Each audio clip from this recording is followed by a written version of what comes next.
Today I'm coming to speak on the fallen heroes and the impact on us as Africans. Yes, we have a lot of fallen heroes who have fallen for the sake of this continent, but it seems like we have ignored these fallen heroes.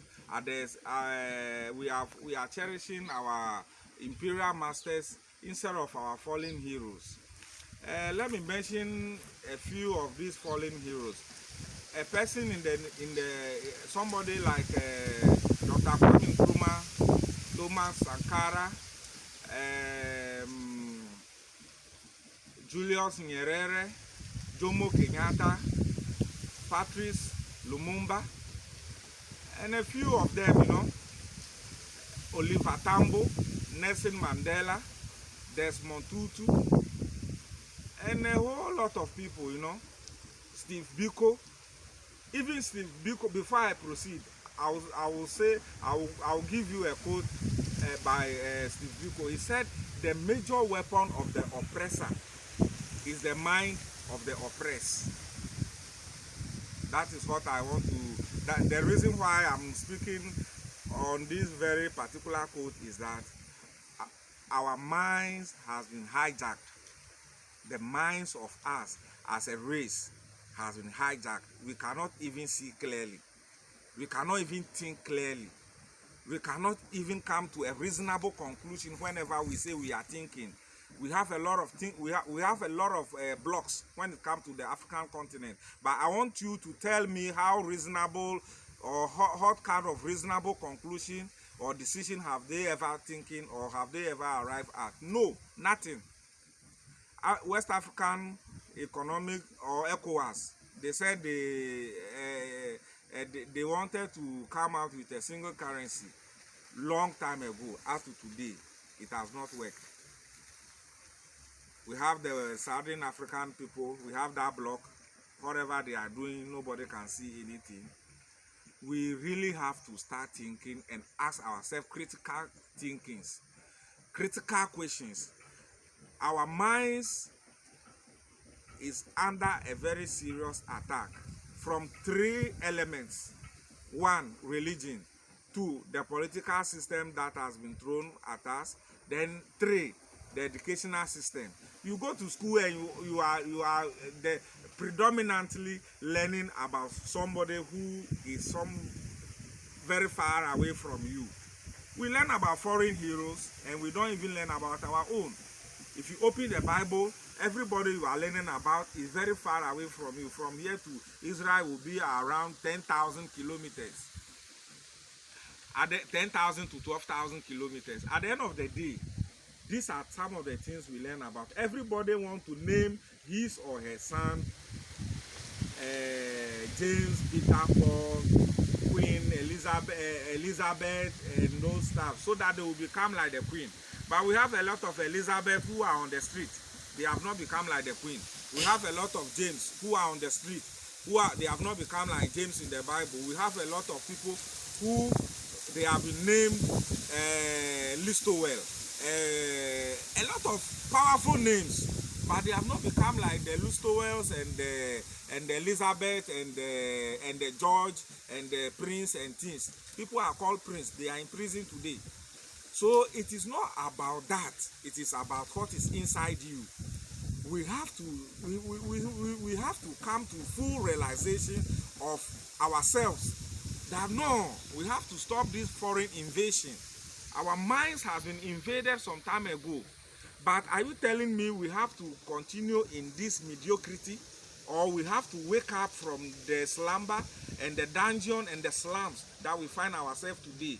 How can God give you everything and still you are still the last? Yes, we are still the last. Ghana, some time ago, we went into HIPIC, heavily indebted poor country. Heavily indebted poor country. So if your father who gave you the gold, oil, the rivers with the fishes in it, the sea with the fishes in it, and he is standing somewhere seeing you calling yourself heavily indebted poor person, how do you want that person to do to you, my brothers and sisters? We really have to come out with critical thinking. We have our minds and critical mind have been suspended at the expense of the imperial master. I want to tell you today, this is a straight, and I don't want to be naive, and I don't, without any fear and without any doubt, that our mind is being played with. If you understand it, fine. If you don't understand it, fine, because that is reality. Our mind has been suspended. Look at the entire Bible that has been given to us is a trash. The entire Quran that has been given to us is a trash. The entire educational curriculum is a trash. I happened to come across the exam paper of a stage 4 or class 4 student in United Kingdom, and the question they are asking them about the radicalization of the economy. So they are asking the student to think and come out with how they can radicalize the economy, or how they can industrialize the British economy. And I came home. I went to the University of Education, Winneba, and I picked the exam paper of this thing, how they call it. It is even on the social media.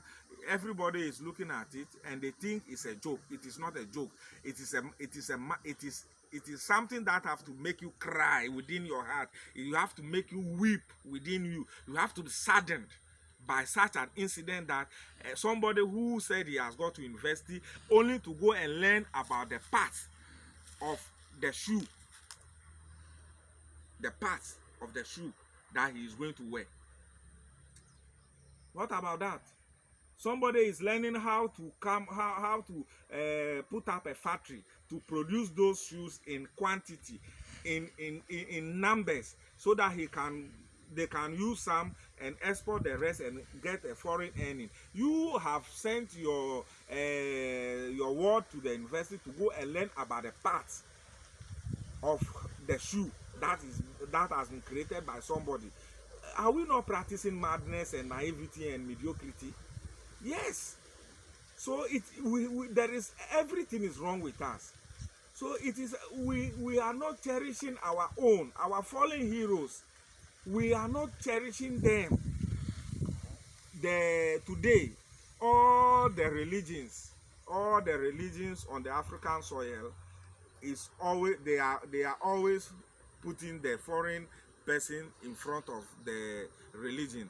If you come to Jesus doesn't look like me and you. If you go to the other setup, whoever is leading that setup also is not you and me. There is no religious headquarters on the African continent. The two religious setups we have right now, which is the Islamic and the Christianity, have their religions, the religious headquarters outside African continent. But at the end of the day, I want to ask you, is it worth it? How can you become a second class to God? You have you have people like Steve Biko, Nelson Mandela, who went to prison for 27 years, and you are not ready to celebrate this person. You are not ready to cherish the blood sacrificed by these people. You come to the 1948 the road crossing where they killed some of our able men. The white man opened firearms on top of your men who are asking for who were asking just for them to be given a package that was promised them, good living. They were just asking for something that belongs to them. They are not asking anything, and they opened firearms on them. Corporal Odate, Lamte, and the rest. And we are not talking about those blood. We see them to be mere blasts. We are always hailing the blood of Jesus, the blood of Jesus, the blood of Jesus. My brothers and sisters, I want to ask you, what is wrong with you? If you don't cherish your own, they say if you don't cherish what you have, they cannot add anything to it. We are here as a result of this type of wrong indoctrinations. Somebody like Kwame Nkrumah, very, very unselfish person, led Ghana for a certain number of years. let's say 7-8 years, and he was able to leave over 300 factories. He has been able to create a community like Tema, a motorway. He left us with the Akoso